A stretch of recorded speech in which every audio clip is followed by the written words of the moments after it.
The 2011 President's Cup was the 9th President's Cup, held 17 to 20 November in Australia at the Royal Melbourne Golf Club in Black Rock, Victoria, a suburb southeast of Melbourne. The United States team won by a score of 19 to 15 over the international team. Jim Furyk won all 5 of his matches. Format: the first day consisted of 6 matches of foursomes, the second day had 6 matches of fourball, the third day consisted of 5 matches of foursomes in the morning and 5 matches of fourball in the afternoon. On the fourth and final day, 12 singles matches were played. 34 matches were played in all. Teams: both teams had 12 players plus a non-playing captain. Members of the U.S. team were selected based on official PGA Tour earnings from the 2009 Wyndham Championship through 2011 BMW Championship. Prize money in 2011 events counted double. International team players were chosen on the basis of the official World Golf Ranking through 2011 BMW Championship. The international team did not include players eligible for the European Ryder Cup team. The top 10 players from each list made the respective teams and the captains choose the remaining 2 players. OWGR as of the 13th of November 2011, the last ranking before the Cup.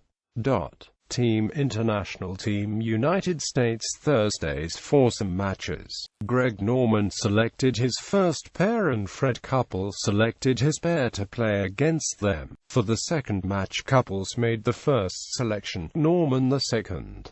This process continued until only the last 2 pairs remained. Media interest centered on the pairing of Adam Scott and his caddy Steve Williams with Tiger Woods, Williams having been Woods' caddy for many years. All matches were in alternate shot format. There were some dramatic lead changes throughout the first day. The international team was off to a fast start and at one point led in 5 of the 6 matches. But in the middle of the round the Americans bounced back. Watson, Simpson were 2 down after 4 holes to L's. Ishikawa but won 6 of the next 11 holes to win 4 and 3. Haas and Watney trailed the international team. Schwartzel, Ogilvy, 2 down throughout the round but won holes 15 and 16 to halve the match. Johnson, Kutcher also claimed a very crucial half point for the matches by winning the last 2 holes in the match, when the internationals missed an 8-foot par putt on 17 and then hit an erratic drive on 18, resulting in a halve in the match despite the internationals being 3 up at one point. Mickelson, Furyk were 1 down after 6 holes to Goosen, Allenby but won 5 of the next 6 holes to win the match 4 and 3. Tom's men grabbed the lead over Kim Jang early in the match and never relinquished it, winning 6 and 5. However, biggest surprise of the day was the anchor match when Scott and K.J. Choi beat Woods and Stricker 7 and 6, tying the record for largest margin of defeat in the short history in the President's Cup in what was the international team's only win of the day. By winning his match, Phil Mickelson became the leading points scorer in the President's Cup with 21, passing Vijay Singh's record of 20.5. Friday's fourball matches. The pairings were made in the same way as the Thursday foursomes except that Couples made the first choice.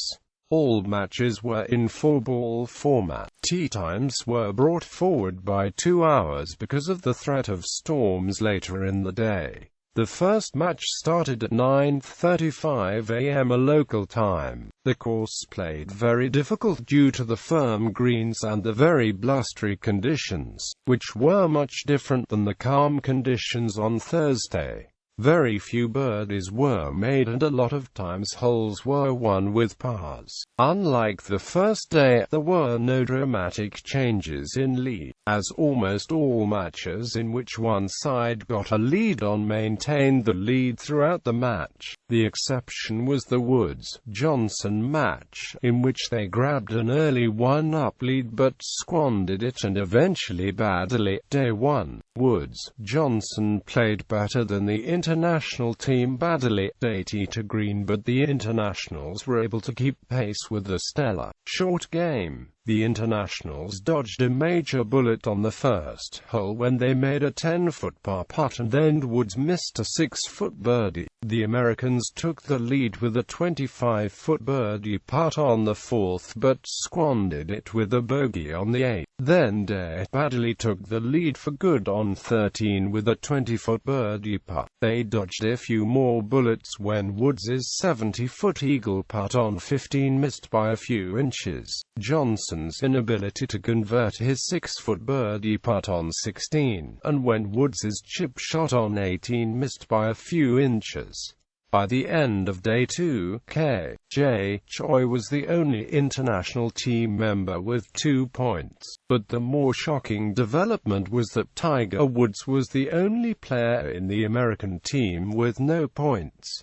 Saturday's matches. Morning foursomes. The weather for the day was calm winds with a light rain, so the course was much easier and the greens were a lot more receptive with the rain. The American team was in cruise control for the whole morning session, and never at any point did the internationals lead in more than one match. Watson-Simpson got off to a quick start, winning the first 2 holes, but the Allenby-Ogilvy bounced back to square the match before the Americans closed them out by winning 3 of the last 5 holes. Haas-Kutcher also got off to a quick start with an early 2-up lead, but Ishikawa would catch up to them on the back 9 to win the only international victory of the morning. The Mayan Tom's team was in cruise control for the last 10 holes when they won 6 of those holes to go from 1 down to a 5-amp for victory over Goosen, Schwartzel. Woods-Johnson got off to a slow start due to putting woes, and were 1 down after 6, but they bounced back to win when the Scott Choi struggled. Mickelson-Furyk also struggled with the putting and were 2 down after 10 holes, but Furyk stepped up big on the back 9 and they won 4 of the next 5 holes to beat badly. Day.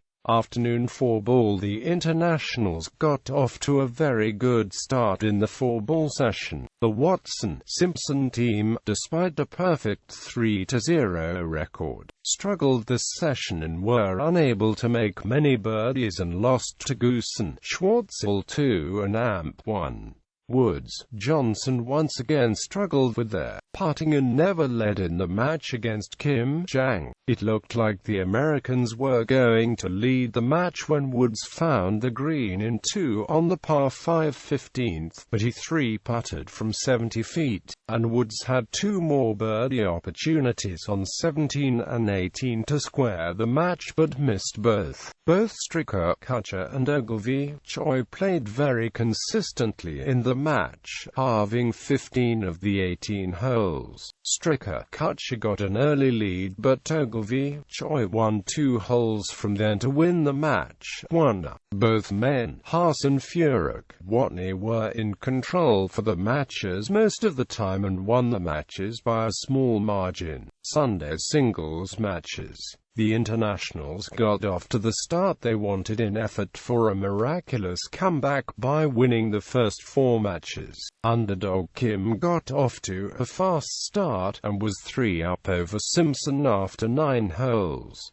Simpson came back and squared the matches with 2 holes to play. Kim stepped up for the internationals and sank a 12-foot birdie on 17, followed by a 6-foot par on 18 to win the match. Schwartzel and Ishikawa took control of their opponents Johnson and Watson, respectively, early in the match and never relinquished their leads. Ogilvy and Haas both fought hard in the match, and made clutch putts until the end, where Ogilvy prevailed after Haas hit an errant drive on 18. Jason Day, the local favorite, was out of sorts all day, shooting 9 over par on the front 9, and was 5 down to Hunter Mahan after 9 holes. He eventually lost to Mahan, 5-amp 3.